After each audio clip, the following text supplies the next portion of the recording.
قرآن انسان کے لیے آسانی کی راہیں کھول دیتا ہے، مگر انسان کے لیے بھی قرآن کھولنا لازمی ہے۔ یہ غصہ بھی بڑا منافق ہے، کمزور کے سامنے دماغ میں ہوتا ہے اور طاقتور کے سامنے دل میں۔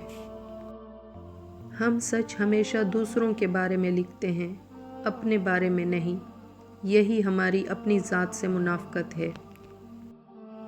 نزدیک سے آنے والی آوازوں میں سے قریب ترین آواز ضمیر کی ہوتی ہے، جو کہ بہت کم لوگوں کو سنائی دیتی ہے۔ تم کو خدا سے بڑھ کر کوئی نہیں چاہتا، بس حق یہی ہے کہ تم بھی خدا سے بڑھ کر کسی کو نہ چاہو۔ عاجزی تو یہ ہے کہ انسان دوسروں کے اندر ایک برائی دیکھے تو اپنے اندر کی 10 برائیاں یاد آ جائیں۔ جس انسان کو غصہ زیادہ آتا ہے، وہ انسان پیار بھی اتنا ہی زیادہ کرتا ہے اور اتنا ہی صاف دل رکھتا ہے۔ ہمارے معاشرے کا یہ المیہ ہے کہ غلطی اگر مرد کی ہو تب بھی نصیحت عورت کو ہی کی جاتی ہے۔ جو جتنی توجہ کے قابل ہو اس کو اتنی ہی اہمیت دو۔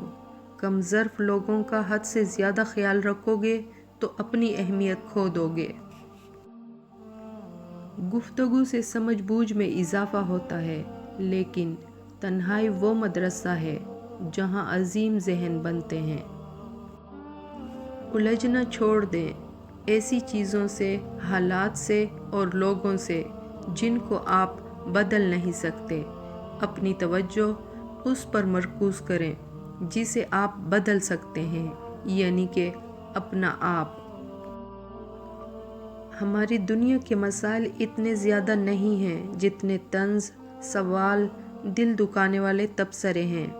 اگر صرف زبان روک لی جائے تو لوگوں کے دلوں کی تکالیف کم ہو جائیں گی اور بہت سے دلوں کو سکون ملے گا۔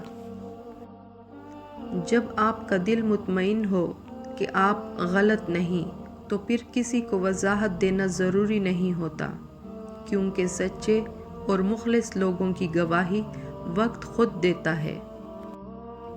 کوئی دوسرا شخص ہمارا دل نہیں توڑ سکتا، ہم خود اپنا دل توڑتے ہیں، ایک ایسی جگہ پر رہ کر جہاں ہماری کوئی ضرورت نہیں۔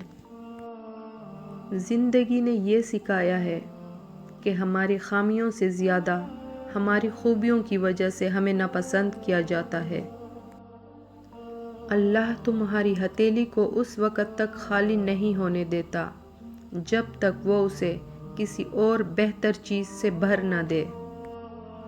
ہمیشہ خوش رہیں اور ہمیں اپنی دعاؤں میں یاد رکھیں۔